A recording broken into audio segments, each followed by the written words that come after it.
எல்லாரும் வாங்க, வேப்பூர் மாரியம்மன் திருவிழாவோட இந்த பிரம்மாண்டமான தேரோட்டத்தை பத்தி பார்க்கலாம். ஓம் சக்தி, பராசக்தி. இந்த மங்களகரமான நாளை மாரியம்மன் அருளோட ஆரம்பிக்கலாம். நாம எல்லாரும் எதிர்பார்த்த அந்த மகா தேரோட்டம், அந்த பக்தி பரவசமான தருணங்களை பார்க்கலாம் வாங்க. இந்த நாள் காலையில அழகு நிகழ்ச்சியோட தான் தொடங்குது. இது ஒரு முக்கியமான பாரம்பரிய நிகழ்வு.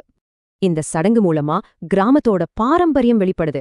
மக்கள் எல்லாரும் ஒன்னா சேர்றாங்க. அடுத்து மத்தியானம் நடக்க போறதுதான் காளி கொட்டா நிகழ்ச்சி. ரொம்ப சக்தியான ஒரு நிகழ்வு இது. பக்தியோட உச்சகட்டம்னு இதை சொல்லலாம்.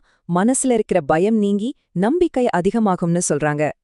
சாயங்காலம் திருவிழாவோட ஹைலைட்டே இப்போதான் பிரம்மாண்டமான மகா தேரோட்டம் ஆரம்பிக்க போகுது. அதோ பாருங்க, அலங்காரத்தோட அம்மன் திருத்தேர்ல எழுந்தருளி பக்தர்களுக்கு காட்சி கொடுக்கறாங்க. ஆமாங்க, இந்த தேரை இழுக்கிற ஒவ்வொரு கைக்கும் அம்மனோட ஆசீர்வாதம் கிடைக்கும்னு ஒரு பெரிய நம்பிக்கை இருக்கு. அப்போ மக்கள் அம்மன் கிட்ட என்னெல்லாம் வேண்டிக்கிறாங்க வாங்க தெரிஞ்சுக்கலாம்.